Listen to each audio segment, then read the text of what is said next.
Spending. Spending.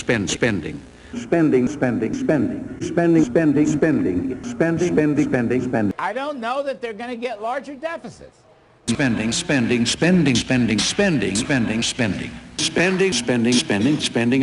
I don't know that they're going to get larger deficits. Spending. And at the end of the day, the biggest gainers are going to be the wage earners. That's what the evidence shows. That's what the research shows. So you just have to think about this. This is a supply side postulate, and what we're trying to do here is lower tax rates to generate more capital formation. That's the simplest way I can put it. Then you'll get your productivity, and then you'll get your economic growth. No ending! No ending! No ending! A strange economic sector rose to relate. Follow us and what's good will be great. Our trickle-down theory is what's good for you. See, if the rich get richer, they might throw you some stew. These economic wizards had a wonderful trick and sold their new theory to politicians right quick, who lavished the rich with tax cuts quite healthy. Deregulation and loopholes made the richest more wealthy. We must cut back and chop to give them free rein. Scraps from above will soon end our acute pain. What's good for the top must be good for us all. Any day now those trickle-down riches would fall. So education was cut and roads crumbled fast. With the rich getting richer, 30 years soon passed. Wrote in our book, JFK and the Reagan Revolution, when that model has been tried under JFK and under Reagan, it's worked fabulously. And I'll even give Bill Clinton... You think Trump's going to embrace a strong dollar? I agree with some things and disagree with others. When they give me a choice between a $53 billion deficit in the budget and an $80 billion deficit, when budget deficits are what's causing inflation, I don't see that there's any room to be on either side of that argument. Yeah, I think the answer to curing inflation is a balanced budget. Now, how do you do that? I mean, it's not, how do you balance the budget?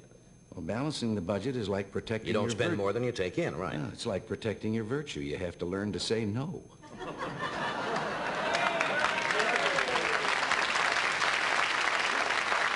That view. What does it mean for the deficit? Are you willing to let the deficit rise in the short term? I have to. To what sort of level? I have to. That's the way this crazy static scoring is in Washington, D.C. I don't believe a word of it. Look, I was the numbers guy at OMB for 3 years. I heard the same thing when Reagan cut tax rates, okay? Short run, yes, you're going to get a deficit. But look, so you're running a... The deficit itself has moved from 6.3% of the gross national product to only 3.4%. And perhaps the most important sign of progress has been the change in our view of deficits. You know, a few of us can remember when, not too many years ago, those who created the deficits said they would make us prosperous and not to worry about the debt because we owe it to ourselves. Well, at last, there is agreement that we can't spend ourselves rich. Our recent budget agreement, designed to reduce federal deficits by $76 billion over the next 2 years, builds on this consensus. But this agreement must be adhered to without slipping into the errors of the past. More broken promises and more unchecked spending. As I indicated in my first State of the Union, what ails us can be simply put. The federal government is too big and it spends too much money.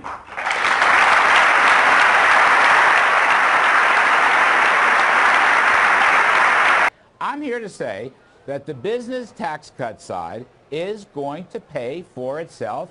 Give it a couple, 3, 4, 5 years. Okay? That's what I believe. Now, you want additional payroll, you want to pay for by eliminating certain deductions, so-called loopholes, which aren't always loopholes, but fine, limit deduction. The individual side is going to be much tougher with respect to deduction. But the business side, no, that's not going to enlarge the deficit. The greatest antidote to budget deficits is economic growth. We proved that in the 60s under Kennedy. We proved that under 80s under Reagan, and it stayed proven under Clinton. The reason deficits are so huge, we haven't grown in 15 years, and the revenues haven't come pouring in. We're not getting enough new investment. That's the key. In all these years of these 59 months of expansion, our tax revenues Now, I believe that this expansion we're having is largely due to the tax cuts that we implemented early in our administration. But for all this period of time, the percentage of revenues is about, well, it's about 19% every year of the gross national product. Now, the gross national product has been increasing in size quite sizably, so that if we're getting revenues that are still 19% of that larger gross national product than the smaller, it would indicate that the revenues are sufficient. But the problem is that the deficit is, or I should say, wait a minute, the spending, I should say, of gross national product, forgive me, the spending is roughly 23 to 24%. So that it is what is increasing while revenues are staying proportionately the same and what would be the proper amount that we should be taking from the private sector. And I think that this is something we have to consider if we're going to maintain prosperity. I will say this with regard to taxes, or sources of revenue. They must not be something that has an adverse effect on the economy. I do not believe that the real problem, I don't agree with you at all, because the real problem is not the debt, but government spending. It's government spending which creates the debt that's the real problem, not the debt itself. Let me see if I can put this in a very simple way. There's a certain total amount of resources that the United States has available to it. Call it 100.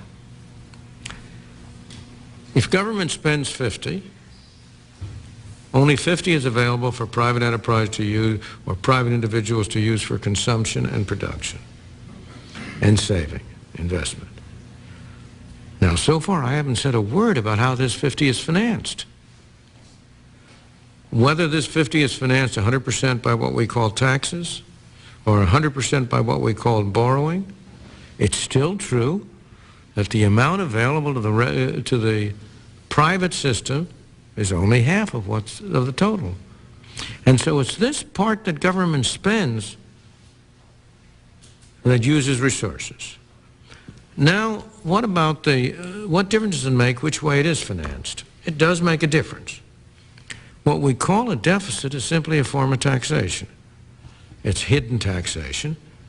It's taxation in one of several forms. It may be, if it's really financed by printing money, then it's taxation in the form of inflation. If it's not financed by printing money, it's a invisible tax on all property, because you own a piece of property, but you have to figure from the future income of that property, then more of it will have to be taken from taxes in order to finance this debt that is here.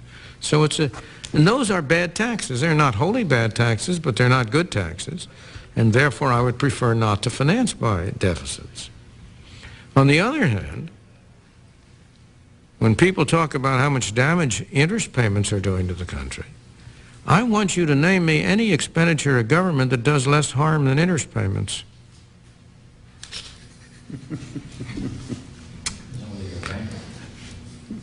Interest payments don't use up any resources. There's no labor that's unavailable for something else.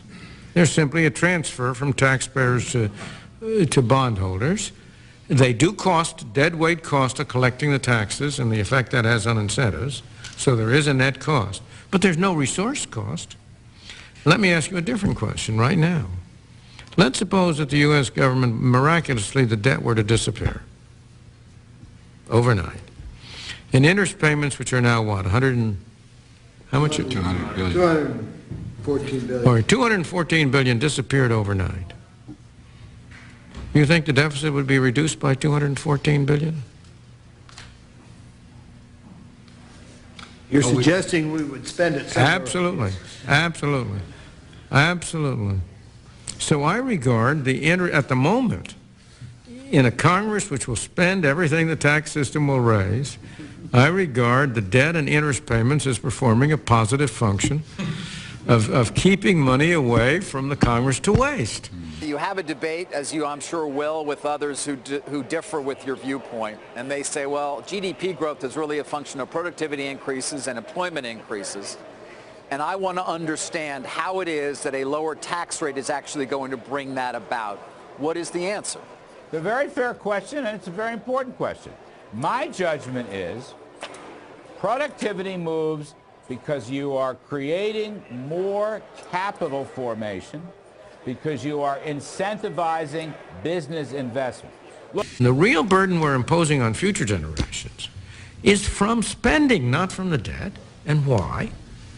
Because, go back, if 50% is being spent by government, only 50% is left to be used for capital formation or for consumption. Suppose government were spending 40%. Then you would get larger savings and more capital formation, and that would produce a higher income for our children and grandchildren in the future. So it's spending that has all the bad effects that are attributed to the debt, not the debt per se.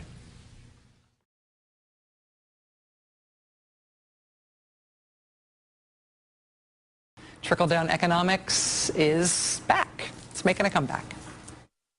What we've got to do is try as we may and see if we can deliver to make sure that tax rates don't go up on anybody. In the land of China, people hardly got nothing at all. Anybody that thinks that raising taxes on job creators is going to create jobs, I think is going to meet with an argument from me.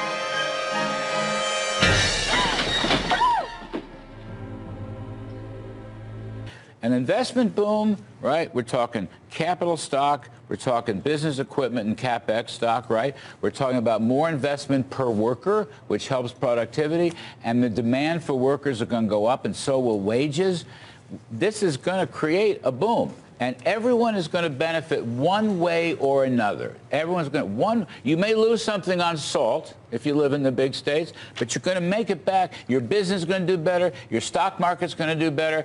Your salaries are going to do better. Everyone's going to benefit from this kind of boom. A huge number of jobs created, but wages disappoint. 313,000 jobs created, 287,000 in the private sector, but unemployment stays at 4.1%, and wages rise just 0.1%, puts the year-over-year number at 2.6%, a significant drop from January, which, by the way, was also revised lower to a 2.8% gain. We thought it was 2.9. Today about the tax cuts and how $6 billion of the tax cuts happily has gone into the pockets of employees in the form of bonuses and higher wages.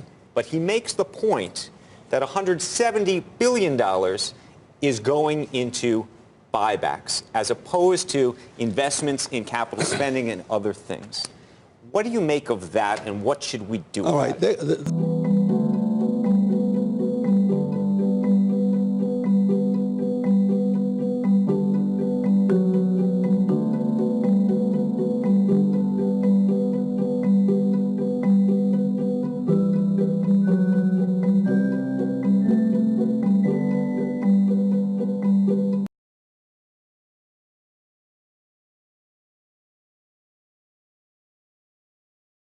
Dallas, can we go to you? I know you're in touch frequently with the Obama campaign. I want to ask you a dollar peso currency question. I mean, consider this for a second. Paul Volcker has endorsed Obama. Big surprise. Volcker said at the New York Economics Club a couple weeks ago, the dollar is in a crisis. What if, Don, what if Obama takes Volcker's advice to appreciate and defend the dollar kind of as a populist move to help those small-town people with some economic hardships? Now, you know, what do you think about that option? That would really be... Look, Art Laffer and Steve Moore and I put out an op-ed piece this weekend on this subject. We don't want the dollar to fall. If the dollar falls... Shouldn't a stronger economy help the dollar? Yes, and it's a bit of a puzzle why that hasn't happened. And we don't want the administration or the Treasury to talk down the dollar. You know who did this best? A Democrat. Robert Rubin, Treasury Secretary in Clinton's second term. He was the best. A strong currency is in the nation's best interest. So, look, if the dollar keeps falling from here, then I think the Fed has to take some action. They're going to have to absorb more reserves, close the balance sheet down, let the rates ride up in the short end. You cannot, look, it's inflationary. It's inflationary. It causes financial bubbles. It causes interest rates to go up. No one has ever devalued their currency into serious prosperity. So I think this and protect. Not a lot of intervention, just enough to tell those short dollar sellers that there's a two-sided market. What do you think, Don? We don't have enough reserves. Well, the Treasury could conduct dollar diplomacy with the G7. Sometimes you got to make a statement in those markets. Sometimes you got to operate currency open market operations. Not every day. But wait a second, Larry, that's not going to work. That'll just affect. You know, Don, you look at the Fed. The Fed cut by a quarter point. They did not bail out home builders. They did not bail out department stores. They did not bail out household appliances. They're all down about 1%. The stocks that responded well today were commodities. Tech did very well today, once again, and the Wall Street banks also did well. What do you make of it, Don? What do you want to invest? How to play this good economy that you're citing? Larry, I've got one word for you, and it's not even a word. It's this. Or I can translate that. I told you so. The Fed is growth sensitive. That technology up. Wave, so everybody climb on your surfboard and ride it in. All right, look at that. Technology up today, materials up today, banking up today. Very nice. I'm glad the Fed didn't bail out the home builders. No, listen, as I've said so many times, profits are the mother's milk of stocks, okay? And what you're getting here is a new stream of very positive earnings reports from different companies. A lot of them are tech companies. Some of them were banks. One of them was Caterpillar, right? Industrial machinery that operates in China. A lot of these companies are overseas, 40, 50% of their revenues. It tells you not only that the American economy is okay, not necessarily fabulous, but okay, but there's some sense of improvement overseas in Europe. So I think the earnings report it is just saying we are in a global spread of capitalist boom. The demand for commodities of all kinds is going up, and that's all there is to it. We are, but that doesn't give the Fed. I think we're in the front end of the major investment boom, probably the biggest in the last 20 years. Now, what about Don Luskin and Dave Gitlitz over at Trend Macro? Because actually, when you look at their shop, it may not be as large as the other shops. In my view and in our viewers' view, they have had a very good track record on this non-recession economy, which one might even call the boom. One might even call it the Bush boom, including the supply-side tax cuts. Why not listen to Don Luskin? Where's your... The meeting was this guy, a conservative economist named Arthur Laffer. On the back of a napkin, this Laffer fellow drew a diagram to explain that, in theory, there's a point at which cutting taxes could actually increase government revenue. That napkin doodle, which came to be known as the Laffer curve, explained that at a 100% tax rate, there's no incentive to work, so tax revenue falls to nothing, the same as if there were no taxes at all. But somewhere in the middle, there should be the ideal point to both encourage production and collect a bunch of tax revenue. In reality, nobody was really sure where our tax rates were on the curve or what the magical sweet spot would be. Some economists thought that the tolerance for taxes put the hump on the high end of the chart. Others thought the optimal point was closer to 30%. Still others said the concept of the curve itself was oversimplified and completely useless in the setting of tax policy. But all versions of the curve show that at some point, cutting taxes no longer will increase revenue, but will actually decrease it, which leads to deficits. Republicans got their chance to test out the Laffer curve in real-world policy when this guy became president. He argued that by cutting taxes at the top end, it would inspire the rich to take those tax savings and create jobs that would lift up the entire economy. This became known as supply-side or trickle-down economics. But instead of tax cuts increasing federal revenue and lifting all boats, the income of the top 1% nearly doubled, while income for everybody else increased only slightly, and income for the poorest Americans actually decreased. Meanwhile, the national debt skyrocketed. So much for theory. Now, when this guy was president, his tax and spending policies actually eliminated the annual deficit and balanced the federal budget for the first time in ages. Then this guy came along and said, tax cuts pay for themselves through the magic of the Laffer curve. And we tried it again. I'm here to say that the business tax cut side is going to pay for itself. Give it a couple, 3, 4, 5 years. Okay? That's what I believe. Now, with everybody looking up their own ass and you looking for yourself, I put my money on nobody finds nothing. I know, but Frank, look at... Tax revenue has the government collected over time. Federal tax revenue today is more than 20 times what it was in the 1950s. But that's not a fair comparison.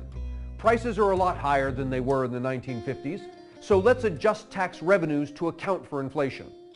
Adjusted for inflation, tax revenue is more than 5 times what it was in the 1950s. But that's not a fair comparison either. There are a lot more people in the United States than there were in the 1950s. So let's adjust tax revenues to account for population growth. Adjusted for inflation and population growth, tax revenue today is 3 times what it was in the 1950s. This suggests that the government does not have a revenue problem. If the debt is caused by deficits, and deficits are caused by revenue and spending, and if the government does not have a revenue problem, then that means that the debt problem is really a spending problem. Since 1954, the average price level has risen 700%. How does that compare with government spending? Over the same period, the per-person cost of government has risen 3,000%. To put that in perspective, the government recently attempted to take over the healthcare industry in an attempt to rein in the rising cost of healthcare.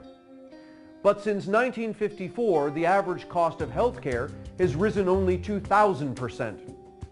This suggests that we would have been better off to ask physicians to reform government than to ask politicians to reform healthcare. Mike, you want to take that? Yeah, I would say, look, there's one word that sums up one of the root causes of the financial crisis. That's leverage. Take this quarter. Go downtown and have a rat gnaw that thing off your face. Good day to you, madam. We must cut out more non-essential government spending and root out more waste, and we will continue our efforts to reduce the number of employees in the federal workforce by 75,000. The budget plan I submit to you on February 8th will realize major savings by dismantling the Departments of Energy and Education and by eliminating ineffective subsidies for business. Now, Social Security, let's lay it to rest once and for all. I told you never would I do such a thing. But I tell you also now, Social Security has nothing to do with the deficit. Social Security is totally funded by the payroll tax levied on employer and employee. If you reduce the outgo of Social Security, that money would not go into the general fund to reduce a deficit. It would go into the Social Security Trust Fund. So Social Security has nothing to do with balancing a budget or erasing or lowering the deficit. Now, why a constitutional amendment? Because that's what the Constitution is for. When government has broken beyond the bounds of restraint, when government is imposing unjustly on the people, then you have a constitutional amendment because the people take back that power into their own hands. For the first time in history, government, the people said, was not our master, it is our servant. Its only power, that which we the people allow it to have. That system has never failed us, but for a time we failed the system. We asked things of government that government was not equipped to give. We yielded authority to the national government that properly belonged to states or to local governments or to the people themselves. We allowed taxes and inflation to rob us of our earnings and savings and watched the great industrial machine that had made us the most productive people on earth slow down and the number of unemployed increase. By 1980, we knew it was time to renew our faith, to strive with all our strength toward the ultimate in individual freedom consistent with an orderly society. We believed then and now there are no limits to growth and human progress when men and women are free to follow their dreams. And we were right.